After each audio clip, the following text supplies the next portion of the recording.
So we're going to go and see Nigel. Nigel came on my 3-day property developer's blueprint about 18 months ago. He's just finishing off a really lovely build. So we're going to go and see his house that he's built and grab some lunch. So it'd be good to catch up with Nigel. For me, this is what I really love doing, is going to see the people that come through the training and, you know, put in the work, put in the time, follow the blueprint system, and, you know, get the results. That's really what it's about for me. So it's Monday, you know, most people are at work in a job they don't want to do. A few years ago I'd have been really busy on the tools working myself for somebody else, but now I get to go out and see all these people that I'm helping. We've got 63 people at the moment on site doing deals that have come through my training and mentoring. So, you know, huge success. Some of these are on their second and third deals as well, so it's not just their first deal, because once you've done one, it's then easy to do another one. But yeah, just keep watching the video. You're going to want to watch it. He'll tell you how he bought the site, funded it, managed to build it, any challenges. So it's full of tips, and we'll see you there in a bit. Hi, welcome back to the channel. We're here in Blakeney in Norfolk with Nigel. He's going to show us around his amazing build. As usual, we're going to go through the questions, and the first one is, how did you find the plot? Basically, I knew the area quite well here in Blakeney, and I'd done a couple of renovations, and I just having a walk around to see what was for sale, really. Okay. And I found this little old bungalow on a reasonable sized plot, and I thought there was nobody living there, and I found out from the neighbours that it was the lady had gone into a nursing home, so and it was going to be coming up for sale, so I bought it. And was the bungalow like run down, ready to move into? Or yeah, unfortunately, when she'd moved into the home, there was a burst pipe. This was in about the November, right? And the whole house got flooded, and so it was virtually, well, it was unlivable. The ceilings had come down. So possibly unmortgageable as well, which would have totally unmortgageable. Restricted a lot of buyers. Yeah. Again, so we had to go do a cash buy. Yeah. So walking around, I mean, is that something you normally do? Because you say you live about 40 minutes from here, so is that sort of thing that you do, go looking for plots by just walking around? Always. Yeah. And you know, like Google Earth and you know, Searchland and things like that. But you can't beat walking around and actually looking at a site. Well, you know, when you're driving around, or you know, looking on the platforms, like you say, or speaking to agents, you just get no sense of the area. Yeah. And I know you can only see so much while you're walking around, but and everyone who's watching this video, there'll always be somewhere near where you live, where you walk by and you'll see a plot of land, and because you walk there, and sometimes it's off the main road as well, isn't it? Exactly. So it's like if my wife drives the car, which is fairly rare, but when she does, I see so much more. And it's the same when you walk around. Because when you're driving, obviously you're just focusing on stuff like that. But you know, you are looking, but you haven't got that time. Absolutely right. I mean, we ride our bikes, we walk the dogs, whatever. And like you say, even in a little village like this, before you know it, you can probably spot 10 potential opportunities. Totally, yeah. And you just never know. It can just take a letter through the door. Yeah. Like you say, would you have seen this if you had been looking online? Probably not. No, I don't think I would have missed it. I would have completely missed it, because this is such a quiet road. Yes, yeah. Because this is not the main way into Blakeney. No, it's not the main road at all. It's well off the beaten track. So, yeah, I'd never have known it was here. So. Okay. And so it didn't have any planning on it. So you took it through planning, and was that straightforward? Reasonably straightforward. It takes time. A lot of the planners are working from home. Which is understaffed as well. Yeah, understaffed. But yeah, we got it through. But I knew I would. Yeah, because you're always going to get a dwelling on a replacement dwelling. Absolutely. It's just like you're going from a bungalow to sort of 1.5 story. Yeah. And then my fallback position was, you know, God forbid we didn't get planning, I knew I could renovate the bungalow and extend them to PD. Sure. Yeah. So that again, that's probably a good tip for people watching. Is, you know, if you're buying a dwelling and demolishing it, you've got the chance of building something bigger. Normally it's 10% extra floor space, but if you've got a generous sized plot like you have, and you've got a lot of tree coverage, they'll let you go bigger. You've got to make sure that you do your sums and work out the gross development value, including the demolition and so on. So. And having a plan B as well. Like you say, worst case, we do this and it still stacks, we still make money, and there's still a demand for the type of property. Yeah, absolutely. One thing I like about demolishing a property is you've got services already on the site, so you've got water and electric. Obviously you've got to get electric capped off and moved, but it's temporary supplies, which is quicker to do than having temporary supplies arranged from new. Sure. Downside is obviously sometimes you've got the footings, but normally on these old buildings, They're like 300 mil deep. Yeah. Just sometimes the bricks on the mud, aren't they? So Yeah, exactly. not normally the metre of concrete Yeah. like we put in. No, normally we pull it all out and start again. Yeah. Yeah. And what foundations did you put on here? Just standard strip? Or did Yeah, completely. Yeah, totally. Yeah. Yeah, but you're on a bit block of and beam. slight slope, aren't you, on here? Yeah. But the big trees here, no issues? There were no tree issues as such. We raised the level of the area here, which we've now got to pull off. Yeah. We just put it down so we've got a surface to build off. Yeah. We pull all this back, lower it down, and then do some really good drainage. Yeah, and inside the plasterers have just started, haven't they? So Plasterers it's all coming tomorrow. together. Yeah, so it's very exciting. Okay. And how did you fund the site? It was I bought it cash, and then got development money to do the development. Do the build. Okay. And so if you can borrow the money through friends, family, joint venture partners, investors, you can buy it for cash. Yeah. And then Which gives you a bit of a bargaining power, doesn't absolutely. it? Yeah. And then of course you can get the development finance from there. But alternatively, you could purchase on a bridge. So not the cheapest of money, but bridging loans have come right down now. But it'll work on a bridge. Yeah. This would have worked on a bridge. Yeah. And again, it's down to numbers, isn't it? Yeah. So Yeah. again, you know, people watching this might think, I don't want to borrow money, or bridging loans are expensive, or investors want 15%. Yeah. As long as the numbers stack up and you make your 20% or whatever it is at the end, Exactly. it's irrelevant. Sure. It doesn't matter one bit, does it? And but like you say, friends and family are your first port of call. Yeah. I think it's a sensitive area for some people. You have to tread carefully. Yeah. But at the end of the day, if you've got good friends and family, it's a win-win. Most of the people that we've gone round on their sites, they've all borrowed from those first. As soon as you pay them the money back, get me another site. We want to go making another 12, 15, 20%, whatever. Sure. So, Yeah. Okay. So that works quite well. Yeah. and development finance, that's all paid down in arrears, in drawdowns. And you've got your Well, project management mine are surveyor. very good, but because I've done quite a few sites now, I don't use a QS. No, They're not worried about that. because you've got a track record. Because you Yeah. get a track record, and they know they're going to get paid back on time and with all their money. So do you automatically go back to the same lender? Because we've used the same lender like 4 or 5 times Yeah. now, and always keen to do business. Not the cheapest in money. No. They are a little bit more dearer, but pick up the phone. You need some money. Mine just are like now private investors, that. Right. so it's not actually a company. Yeah. They're private investors. They're very, very good indeed, and I would never ever let them down. No.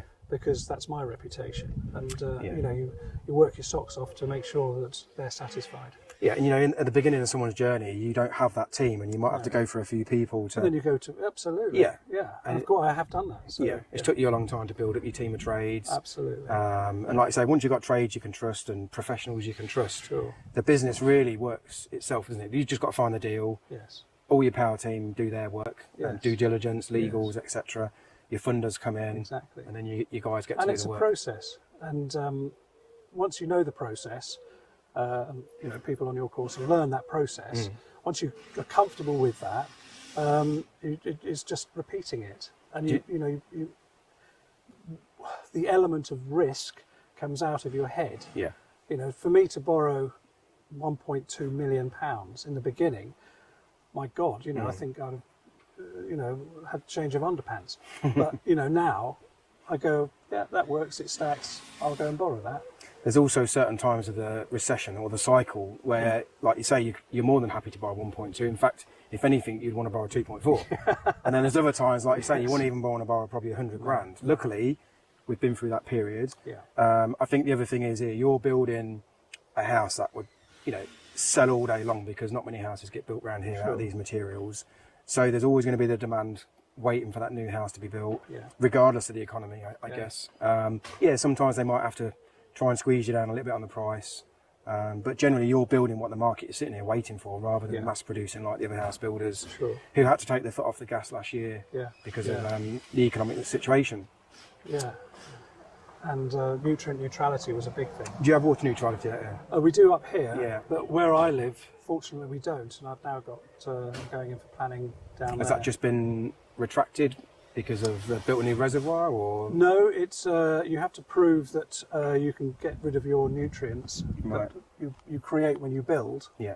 Not that there is much, and we show we can do that. Right. And I think there's a certain sum of money that has to be paid. Amazing. There's always a biodiversity, isn't there? There's always a sum of money that you have to pay out, and then all of a sudden the problem goes away. But it's the cost of doing business. Yeah, it is. Yeah. We had another guy with water neutrality, and he had to have like really low volume flushing toilets. Yeah. He had to have a bath that could only have, like, the overflow was really low, so you could only have so many litres in it. So you had to really reduce the amount of water.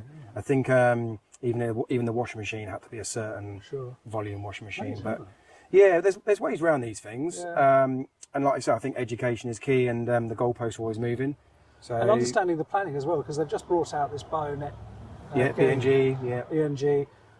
So and even they don't know what it means at the minute. So the government have thrown this rule in. Yes. I had my biodiversity surveyor in on the academy the other day. Did you? Yeah. She told us some really good points to look out for. That if you don't know what you don't know, you can easily get caught out and make some mistakes. But people are still finding their feet on it. People are still learning.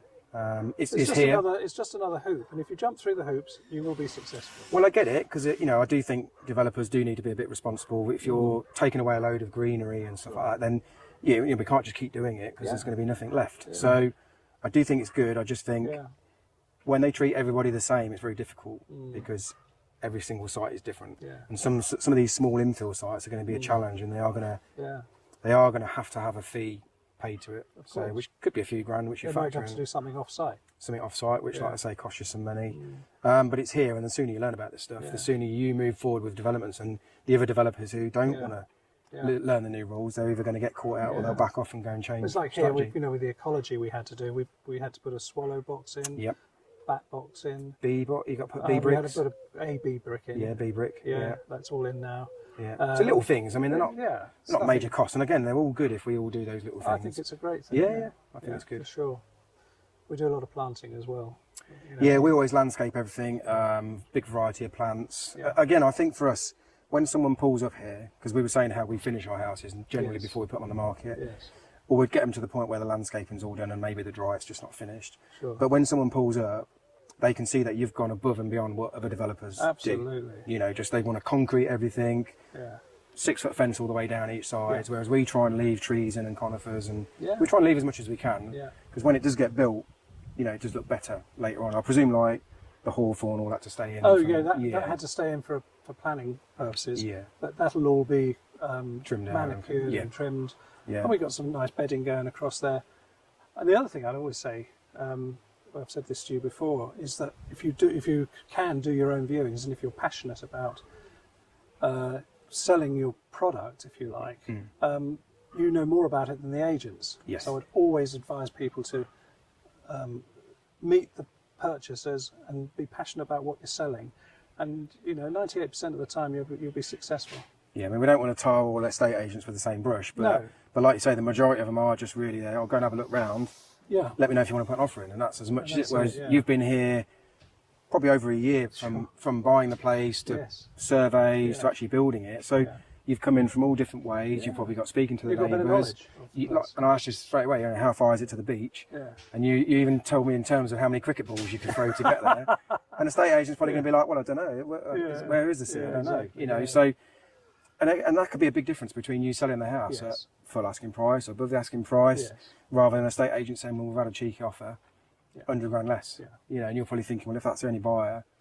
I also think, like, if you meet the buyers, you can gauge just how serious they are, and and you want to sell it to someone who really wants to be in this house. We have actually turned people away who we feel like are probably not going to be the best person for the house, based on the people that we've sold the house to next door.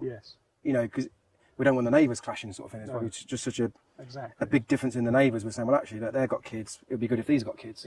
And they're probably going to become friends, and the kids are going to go to the same school and play together. You're giving a lot of thought to it. Yeah, which I think makes a big difference. So what was you doing before developing? What's your background? I spent quite a number of years flying for what used to be the world's favourite airline. And, British Airways? Yes. Atrocious. I went on a BA flight. We were only having this discussion like 2 to 3 days ago, and it's just like, what happened to BA? I know, shocking. It is shocking. Well, I have to say, when I was there, it was the old school, profitable, and it was a great company. I believe it will be a great company again. I think it went downhill, but I think it's going to be. Well, it's had some challenges, isn't it? It's had some huge challenges. Yeah, Concord was one of them. Yeah, Concord. Yeah. It was a sad day. Yeah. But no, it was a great time with them, and I'm sure there'll be great times ahead. So, what made you sort of change from flying planes to building My houses? daughter, she was. Right. I was spending too long away from Okay. home. She was 11 at the time. Right. Yeah. Sorry, 9 at the time, and I decided, right, I wanted to make sure I was here, and Which is a big commitment to walk away from a good, it was a good massive career. commitment. Yeah, it was a massive commitment, and I'd already done a few renovations, and I thought I know I can keep the income coming in, and I had a nice little package to go, and I left. But no, don't Never look regret back? it at all. No, not at all. No. Absolutely. No, not. because like you say, spend time with your daughter. I mean, this is pretty good. You're getting to see something that you created from nothing. Yeah. The problem with flying is not the problem. It was wonderful, but the thing is, as soon as you've done a flight, you walk away and that's it done. With this, once I've done this, I've actually got something to show for it. Yeah. So and I like that. Yeah, and I suppose Plus the money's better. yeah, well, I suppose with flying as well, you've got to keep it up. Whereas with this, you could go and build one of these.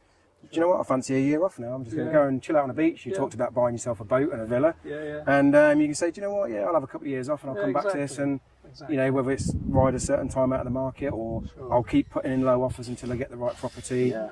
But yeah, that's the thing I like about developments. And, we build in the summer when the weather's like this. Yeah. And then we'll pack up for the winters and go off and enjoy the warmer climates. And we'll, like you say, you've got land sourcing software that you can sit there and do from your laptop. And no stress. No. That's the thing I like about it. I'm not saying you don't get any stress, but we try not to have any stress, and most of it we either can control it or we can't, so we don't worry about the stuff we can't. Yeah. So are you just purely working on your own? Do you do the whole thing from sourcing the land to sorting out the finance to managing the build materials and even the sales? I certainly do. The only thing I don't do is necessarily source regular materials. Right. Okay. I use 2 different companies, and so they work out the quantities for you. Yeah, they do that. There's a particular chap that's very helpful for me who works at the. We've got one called Nigel, haven't we? He's really good. Another Nigel. Yeah, he's a Nigel. He's basically works out all our materials. And this is it. And gives us the lead times, which is important. You leverage it out to other people, and you can use people like Build Aviator. But oftentimes that's a good thing to do because they often overestimate.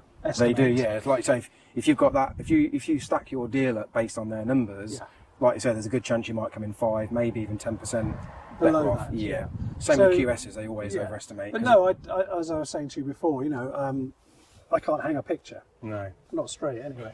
But I've built 14 houses now, and I use great tradespeople. And the other good thing, I tell you what you do, is you never try and stiff or pay them late or try and be clever. They've come here to earn a living. They've got to pay for a roof overhead. You have to build a reputation with your builders and your plasterers and your plumbers and your electricians. And every week, or whenever they put an invoice in, that night they are paid. Yeah. And as much as they're here because they probably like their job, they're still here to pay the mortgage and pay the. Oh my God! They're here for the money. There's no other reason. They're here for the money for sure. But never try and be what I call a silly, clever businessman. I'll leave it 28 days. No. Pay them on time. Pay them on time. Yeah. In fact, we like to say we'll sometimes do the opposite. Invoice in, boom, paid. Yeah. And they're like, oh, I was expecting it to be in Friday. No. All done. Invoice is there. If I'm there and I can do it. The good thing about it in reverse is the fact, because I never owe them any money, I actually know exactly where I am with the bill cost. Yes. Yeah. Rather than like you say, 20 invoices landing on Friday. Yeah. I'm going to have to put these people off because my drawdown's not till 3 weeks' time. Exactly. Yeah. So no, I'm exactly the same. Yeah. Is there any parts that you really? What's your favourite part about developing? You just love it. Oh my gosh! Apart from obviously getting nice cars. Yeah, we do have a nice car. Yeah. No, I think I love building something out of the ground, and then I stand back and I go, I did that. So you're proud of it, basically, the end result. Totally proud of what I've done. And of course, when you complete on a sale, you suddenly get the check in the post. No, check through the back's payment. The back's payment. Then of course that's a plus as well. I think it's a bit like the people that spend 3 years building a kit car, and the minute it's finished, they drive it once or twice and they sell it. Yeah. And I think that's the same with property. It's the whole process that once you've done it, it's like I was just going to go on with it again because I've enjoyed the process. Yeah. Working with good guys. getting through the planning permission, having It's investors come and enormous work for kick you. because I'm going sailing for a week or 2 weeks. When I come back, all the downstairs interiors will be finished. And I say to them, don't send me any photographs. I want to walk in and see Right. it. Do you want to look forward Unless to there's a coming problem. back? And yeah. And I go, great. And I always say, look what I did. Look what I did. Look what I did. I sailed a boat when the work got done. But that, you know, for me, I would have been here years ago, being the bricklayer on a site working for people like yourself, and you know, trading my time for money for a wage. And it's like, do you know what? I need to be on the other end because, like you say, you get to go and do what you want. You get to drive the cars. I wish I'd done this years ago. Yeah, well, same for me, you know. But it was there all the time. It's just the funding was the big thing for me. It's like, well, I haven't got millions of pounds. No. But you don't need it because, like you say, other people have got the millions of pounds. And if you build those relationships and trust, and you've got the skills, then they're going to lend you the money. And that's why I say to you, you know, like I said to you indoors there, you know, you're not in the building business, you're in the people business. Yes, 100%. And if you can master the people business, that's where you get your funding, that's where you get your rapport with your traders and you know, your suppliers, all your workers, and look after everybody. And it's a real juggling act. But I think like when you get some really good people, whether they're professionals or like you say on the ground trades, just makes the job is a dream. Yeah. You know, you come here and they've done the work. Yeah. Good job. No problems with the work. And you think they're standing back looking proud at their work. Yeah. I'm standing there proud looking at what they've done and created. And I've had no phone calls. There's no dramas. And you think this is great. And this is how it is. Yeah. Would you say there's any parts that you just like really hate apart from the weather? I think it's probably my worst one. And utilities and weather. Yeah. I think my hardest thing really sometimes is understanding the accuracies or inaccuracies as they may be for the planning process. It's not quick, is it? Sometimes, and it it's not doesn't need quick, to be like that. And you really have to persevere with the planners. Never lose your cool because you just want to go. Otherwise, it'll go down to the bottom of the tray. But you know, try and talk to them as human beings if you can, and get through that planning process. That's the hardest thing. Yeah, I feel like to improve your chances of planning, it's worth having like CGIs done, street scenes. Yes, absolutely. Because I again, from my experience, I just feel like they've got no vision unless they can physically see what it's going to look like on the site in relation to the surrounding houses and you know the space for the cars and stuff like that. The thing with planners, they'll always have an excuse to say no, but what you've got to do is provide them with a reason to say yes. Yeah. And all of that adds evidence to say yes. And if you can do that, then pretty much all the time you'll get your planning. I mean, one council near us now, they've changed it where if it fails, like for one thing, you can't even just amend that one thing. It's like straight back for 8 weeks for planning. And I think it's just to delay things because they're so understaffed and busy. That's but exactly what it is. As a developer, on another project we had last year, I had a £2 million house going through, which we built from scratch. And there was a fault in one of the windows from a 3-pane to a 2-pane. And it made no difference. The aperture was the same, but the guy that was buying it wanted an extra mullion. And I had to go back to full planning. Yeah. And it held up. I mean, I think on the development cost side of that, that one window probably cost me about £9,000. Really? Wow. Yeah, on fees. Yeah. So, but you still have to build all that, and it is the And you cost think of that'd be a pick up the phone job? I'm going to send you over what it's going to look like when we change that. Yeah. Can you just give us a yes or no? It wasn't even anywhere near that, unfortunately. No. But and yet, permitted development allows you to go and build 8 metres, full width of an extension, no planning, just approval, or Velux windows now, which is a good thing. Yeah. So yeah, it's a bit of a crazy Wild West out there, but again, once you get your head around it, I also think it really depends on the planning officer. Yes. You know, I think if you get a good one who's proactive and understands what you're doing as a developer, no problems. Then there's some people where you just think that you really shouldn't be in this job. No, I know. Because you're like anti-developing, and it's like that's why we're 4 million shortage of houses, because it's people like yourself. Exactly. But you know, like you say, it's a people business, and if you get good people, it works. We've got really good like planners and building control where we are. I think that sometimes also at parish level, they'll come up with the most crazy reasons for not to, say you can have your planning from at a parish level perspective. Doesn't always mean too much, but it's always nice to have them on the side. But I think a lot of that comes out of being sort of the green-eyed monster. You know. It tends to be worse if they live just over the road in the village. That's never. We had one lovely lady, I say lovely with inverted commas, that really was quite rude about everything. And I looked at her lovely house, and I said, that was built in the 80s, wasn't it? And she said, yes. I said, well, somebody granted you planning permission to have that house built. Maybe not you, but you've now moved into it and having the pleasure of having that building. Yeah. I said, you're going to try and deny other people to have this. And she didn't know what to say. No. But you don't have to be rude to them. You just have to point out. I think the just obvious. people are very short-sighted sometimes, aren't Yeah. they? Okay, so what challenges would you say you had on the site, if any? Oh gosh. To be quite honest, Andy. The weather was not good at the start of the year, was it? No, the weather pretty didn't help. wet. Yeah. We had I used the wrong steel company. I've never used them again because they cut the steels incorrectly, and we had to do a lot of cutting. And you only find that out once they're on site, trying to and be once put together. they're in. Yeah. So I'd never use them again. I had a fantastic company come and Rectify and put it right. it, Yeah. who I will now But there's use. always an upside to a downside, and this is what I always say to people. Yeah, that might not have been ideal, not the way you wanted it, but now look, you've come across a good steel company that you want to come across. Now. Yeah, so exactly. So yeah, it's exactly right. And you learn from everything. So the weather, we had a steel problem. No, I don't think. Apart from that, yeah, it's No, I pretty don't good. think so. I think it was everything. As long as I plan it and I've got it in my head, we didn't touch wood. I didn't have too many problems. Yeah.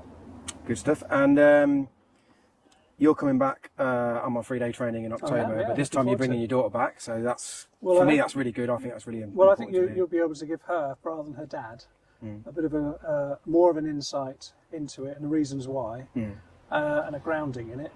And I don't know everything. And you're much more experienced at this than I am. So there's gaps in my knowledge, which I'd like to have filled.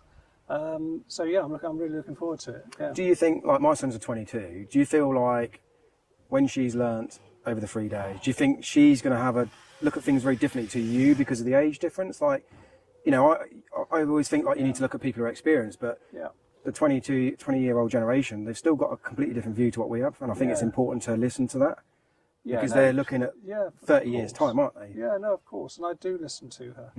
I say she's especially with tech, the internet, the way people are living now. It's all different, and we've lost. Some of us can lose touch, especially the Parliament. They lose touch of the reality. When it comes to tech, I'm really useless. I can do a. I don't like spreadsheets. No. And I've always said if you can work out a profit on a fag packet, actually by the time you've done a spreadsheet, it's pretty not far out. Yeah. Okay. And it's maybe not just on a fag, but pretty much run those numbers. And I can almost do it in my head now. I can look at a building. Yeah. Like you say, you look at a plot, you know what you're buying it for, you know what the GDV roughly could be, and you say, well, if I can do that, then we should be we're the same. We're in a ballpark figure. Yeah. And that's why I say to a lot of when I get my quotes, I'll say, look, if you're going to spend 2 days trying to work out all my groundworks, my thing, I said, don't do that. Yeah. I said, go on site, check it all out as if it was your own, phone me. And if I think, that's about right, then you can put it all in writing. Yeah. Like So it saves a lot of time wasting. It saves an awful lot of time wasting. Because if they're going to charge me, 100 grand for a or take 3 weeks to come back with a price, or because they're busy and they don't want it's to. no That's the good last to job. me. Yeah. So there's ways, there are little shortcuts like that. But yeah. Okay. And what would you say to anybody watching this video who's maybe thinking of becoming a developer? What sort of advice would you give them out over your 14-house experience? I would don't hesitate, because if you hesitate, you'll have all the negatives come into your head, and only speak to and get advice from people who have done it. Because if you ask your mate Down the pub, or if you ask mum and dad, if you Who ask, are probably risk averse from they're that very risk generational, averse. They don't want you to take a risk. Then you won't do anything. No, you're right. Ask the people that have done it. Follow them, like you. I mean, Andy. success leaves clues, doesn't it? At the end of the day, that's the reality. Sure. People have been there and done it, so we don't need to make the mistakes. Sure. We can learn from them, and sometimes you have to pay for that advice, but it's far cheaper than paying for mistakes or not doing anything. Because what's the opportunity cost? Every time, A lot of people get scared, like if you're spending a few £1,000 on getting some education, and I've spent a lot of money on education. It's the same for me, yeah. And if you're spending a few £1,000 on education, one major, am I allowed to say cock up? Yeah, so one major cock up on this could be £20,000 easily. Yeah. So or It could be a planning blunder. It could be anything. But the little nuances that you'll pick up from someone that's previously done it can be invaluable and save you hundreds of thousands of pounds. I mean, I've got people from all walks of life coming through my training, and ex-policemen, people with like zero money, and because they're passionate about it, they're wanting to do it, they make it happen. One thing about people though, and I have been guilty of this myself back in the day, is that you go on a training course and the expectation is as soon as you walk out there, you know it all. And because you know it all, you actually think, oh yeah, I can keep that back in my store of memory, and you don't do anything. And that's when it becomes a waste of time. It's called self-development. Self-development, where we just park it. Yeah, exactly. And then you don't do much, but what you've got to do is you've got to go, okay, now you've learnt it, now go do it, and keep a calm head, and if it feels risky, okay, let that feeling pass, and it'll happen for you. I mean, I always say to people, start small. So one unit is a great way to start, because you'll wouldn't learn start so much on your first. there. I mean, you'll have still learned the stuff on this 14 ounces later, wouldn't you? Oh yeah, God, yeah. So start small, rinse and repeat, or scale up later. Yeah. But I, also think don't rush out to buy the first plot. Make sure it's the right plot with planning. Yeah. De-risk it by doing your due diligence, and then hopefully have a good experience, and never settle for less than six figures on your first deal. Yeah. Well, you've got a great thing. You say no, you make 100 grand on each plot. 100 grand minimum, 100 grand minimum on each plot. Well, that's fantastic. Changes 99% of people's lives from doing course. that. And the benefit of doing like a one unit and something with planning is that you can get in and out and do that fairly quick. You don't want to be chasing the 15, 20 units. That's going to take 4 or 5 years through planning and maybe 100 grand in fees. Yeah. Because you could have done 5 or 6 sites in that time and gone on to the 7-figure profit. So I'm just taking on a 5-site project. 5 sites. I like 5 units. It's a great sweet spot. It's lovely. Yeah. 3.5 will probably cover the cost. Yeah, and 1.5 is your profit. Yeah, and just one of them deals, it's a life changer for everyone. Even if you got money, it's still a lot. To create a whole street, legacy thing. I mean, we've named a couple of streets after my mother-in-law, my father-in-law. Yes, I like that. So it's a nice thing to be able to do. Yeah. No, I've done the same with my sister, who sadly went. Yeah. We've called a plot Fiona's Meadow. Yeah, it's nice, isn't it? It's just a little bit of a legacy. Yeah. So I like all that. But yeah, I mean, this one plot here is going to net us just over 400,000. Yeah, for how many months' work? For a year. For a year. That's including the buying though. And okay, 15 months. Yeah, but what, 7-8 months build, something like that. Yeah. So, divide that up for how many hours you spend here. It's not, not a lot of hours for the money you get. No. Like you say, you're not physically doing the work. Exactly. Like we do. We sometimes work on the tools, but as a bricklayer, I was 50 grand a year. As a developer, you could be 5 million a year. What with the leverage? Do you see what I mean though? But and yet you're not doing the work. And it's I suppose one of the things I have found as I've transitioned from that tradesman is the less I do, the more I earn. Yes. And that's the reality, because if you're busy doing it, you can't earn money because it's your time. Exactly. Whereas if you do less work and hand it out, you can do more work. Therefore, you can be in more places at once, more leverage, more money. So the only other thing I'd say is be passionate about it, because if you're this isn't work, is it? No, I love this. You don't need. I mean, I've come here on a Monday morning. Brought my son with me to how much fun is that? Come out in the Lambo, and it's just like this is a Monday. Most people are in a job they hate. Yeah. For me, this is the dream. Seeing people like yourself building something they're passionate about, because the passion just rubs off on people. I mean, a lot of people will see this video and say, "Oh, he's got a Lambo. Oh, he's got a Ferrari. Oh, that's bullshit." No, it's not. Let me tell you, it's not.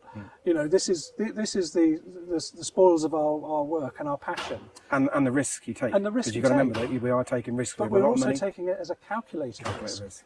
And this is the whole point. It's a calculated risk, Ellie, isn't it? Yeah. I said to my wife, I'd like to buy a Ferrari before I, start pushing up daisies. And she said, "You do it. You earned it. You do it." I'll tell you how my Lamborghini came about, because my wife's auntie was having a house built by a builder, 50 years old, so same age as me at the time. I'm a bit older now. He was building 3 houses and they was having the last one. And he died, and he'd just got his second Ferrari. And my missus said, "You know what, life's too short. You need to go and enjoy yourself." And it's true. It is a cliche, but the reality is, I mean, who's going to be able to drive these in 10 or 20 years' time? That's what I said to my son. Go and enjoy it and get one now, because 20 years' time we're going to be in automated cars, speed restricted. You're not going to have a choice to drive anywhere. In 20 years' time, we'll have a man with a flag walking in front of us. Yeah, well, that's what, we're all going to end up there at some point. But look, you know, it's not all about Lamborghinis and Ferraris for some people. But the reality is, I was never going to get one of them laying bricks. No matter how good a bricklayer was, how many bricks I laid per hour, as a developer, it's easily achievable for anybody, and not necessarily on the first deal. No. Although some of my guys are making 7 figures. But look, I would advise anybody on your first deal: do not buy a Lamborghini or a Ferrari. No. You know, delay gratification. Yeah, delay it, get your experience, and make sure you can repeat it. Yeah. But reward yourself along the way, because I'm sure, like you got your boat and you're going to get your villa. I'm looking at for my villa in a couple of weeks, and it fuels you on to keep going, because all you got to do is build more of these. Yeah. It's the most simplest business model ever. Buy land, build houses, make a load of money, repeat. Yeah, absolutely. And like you say, you've sold this, you haven't even finished it. Yeah, because the market is crying out for stuff we've like sold this. We've sold it twice. We've sold it twice. The first one fell through last Friday, and a week last Friday, and by the Monday, I'd had a cash offer. Really?